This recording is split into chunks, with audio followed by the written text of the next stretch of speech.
I have recently been thinking a lot about what is a good use of my time and what is not a good use of my time. I have 2 little kids and my time has gotten contracted. There's a lot of other things going on, running a business and launching a book and various things. And so I really want to be purposeful about what lands on my plate and what doesn't. And I would imagine that you have many things going on as well. And you also want to be purposeful about this because the truth is there's a lot competing for our attention. There's a lot competing for our time. And if we're not mindful about it, our lives get spent doing things that other people care about instead of doing the things that we care about and that move our dreams and goals further.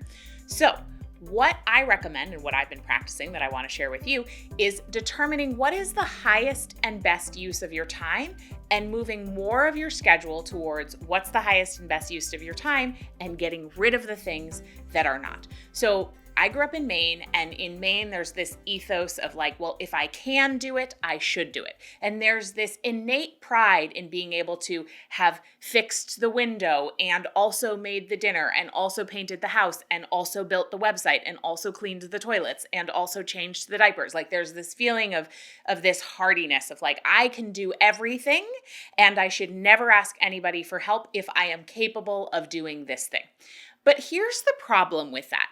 There are an infinite number of things that we could be doing at any given time, and I assume you're pretty capable and you could be doing a lot of things. But what is actually the highest and best use of your time?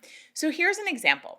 I actually know how to make graphics in our company. I'm not by any means a brilliant graphic designer, but I know some basics and I have put together simple sales pages, simple sidebar graphics. Like I can do it.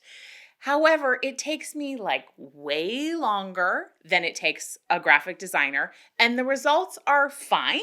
They're solid, but they're nothing like gasp worthy. So it is not in my highest and best use of my time to be working on the graphics, even though I can do it, because our graphic designer is really brilliant at it. He gets it done way faster, and I can do what's in my highest and best, which is working on the content. Why do I know that? Because I've actually looked at my business and I've looked and determined that I get the best results, which is income, impact, opportunities, list growth, platform growth, that sort of thing.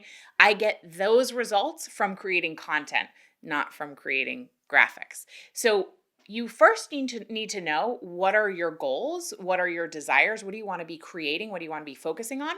And then you need to back up from that and say, well, what are the activities that I can do that actually will lead me to those goals? You'll know that you're not working in the highest and best use of your time when you're getting really drained, when you're doing tasks and activities that are irritating, and that when things feel like they are a slog and they're just taking way longer than they should. Those are the indicators that what you're doing in this moment is not in the highest and best use of your time. And at that point, you want to ask yourself, could this be automated in some way? Like, is there some way that this could be automated? And that might have to do with, publishing social media posts or something like that could be automated.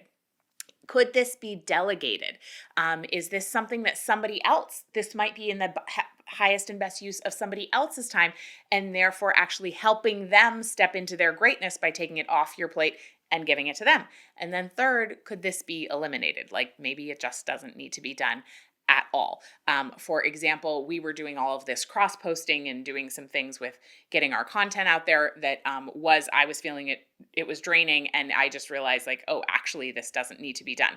Another community member of ours was focusing a ton on social media, but when she looked at what the highest and best use of her time was, she found that actually her historical greatest results did not come from social media. They came from one-on-one interactions. So she decreased significantly the amount she was on social media. So again, you really want to look at how can I get the biggest bang for the buck of my time? And I recommend actually tracking your time. So looking through your day and seeing what activities am I doing and what can be automated, eliminated, or delegated.